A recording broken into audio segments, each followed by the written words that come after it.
Alright, today I'm going to look at something that you don't see a lot of reviews for online, and that is extendable batons. Normally when you see an extendable baton, somebody talking about them online, they're talking about some cheap thing that they picked up at a flea market that might work once or twice. This is a good extendable baton. This is made by Monadnock. I think they're running for like $175 right now in 2015. And what sets this baton apart isn't what it's made out of so much as the way that it operates, which is pretty cool. The Monadnock extendable baton is different from the most common type of baton, which is the Asp baton, in several different ways, and one really important one.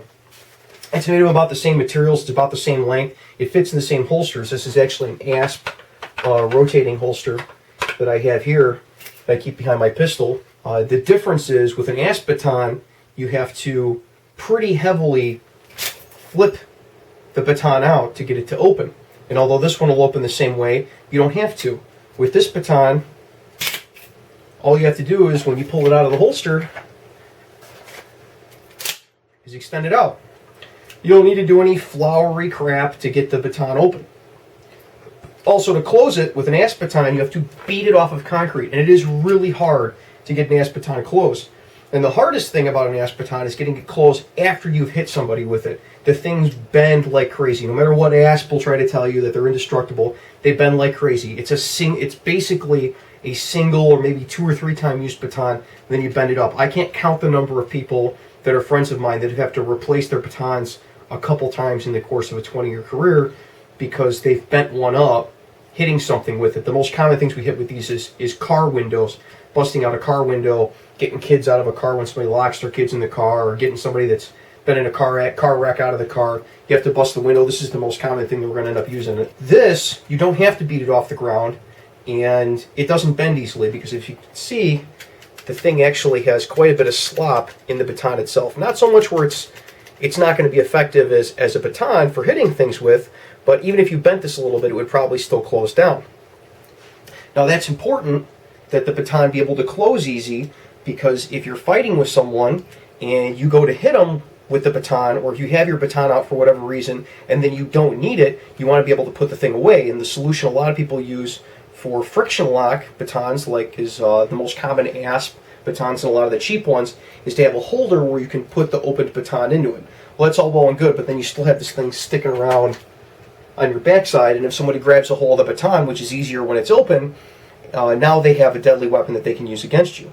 The beautiful thing about the Monadnock is that even though it's the same size as an Asp baton, it has a button on the end which allows it to close just by pushing the button, and the thing collapses. My favorite method for doing this is I can extend the baton, I can use it for whatever, or if I show up to a large fight, I instantly have a baton with me. I don't have to do some big flowery move where I'm worried about hitting somebody that's at the bar that's not involved with it in the face. And as soon as I know I need to put the baton away, I can close it up, and it's back in the holster. It's back in the holster about as quickly as I can put my pistol back in the holster or put my taser back in the holster. I'm not beating it off the ground. I'm not doing big flowery moves with it.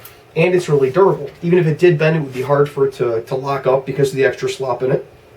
I really love this thing. I think that if you take into account having to replace batons, you'll find that it's actually cheaper than most of your cheaper batons, because the cheaper the baton, the more often you're going to have to replace it. I bought this when I was brand new. This is what my department suggested that we buy, was this Monadnock, and I've never had to replace the thing.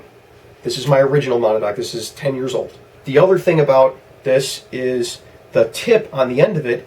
Most of your cheaper batons and your Asp batons have a metal tip, which is all well and good for breaking car windows and for hitting people with, but the problem is you break a car window with a metal tip baton, you make a little nick in the baton, and now when you go to hit somebody with it, you're putting big cuts and slashes on them.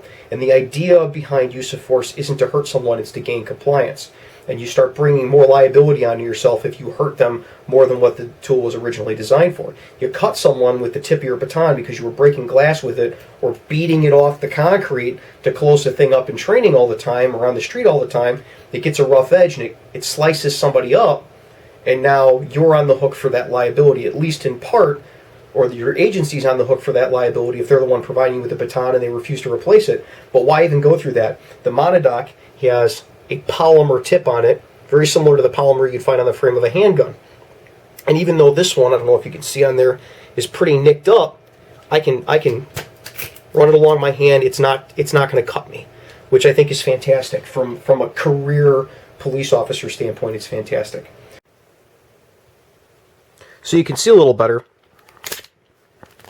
This is what I'm talking about on the polymer tip here. You see how scratched up it is? Now, if this had been a metal baton, this would all be rough, jagged edges that would be razor sharp, or at least close to razor sharp, and I wouldn't be able to do this. I wouldn't be able to run my hand along it. I'm pushing on this pretty hard. I'm getting nothing.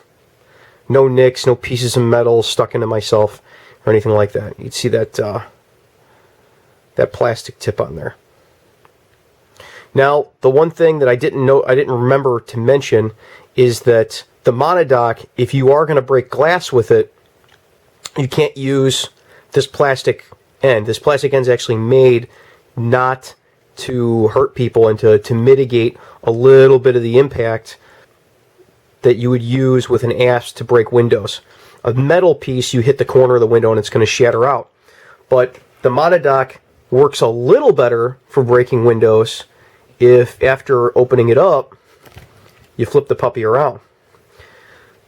Then with the end cap, as you can see, mine is all tore up from breaking windows.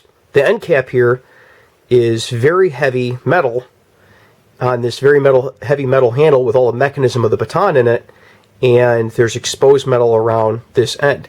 If you hit this against a window, you're hitting it with the equivalent of a ball peen hammer, this end of this. You break the window, and then the window comes out, then you can push the button and close the thing up again. It's great. I love it for that. With the polymer tip and this on the end, this actually works better for breaking windows than an Asp baton end tip, and the end tip works better for using on people, and you don't have to worry about the liability of cutting them up.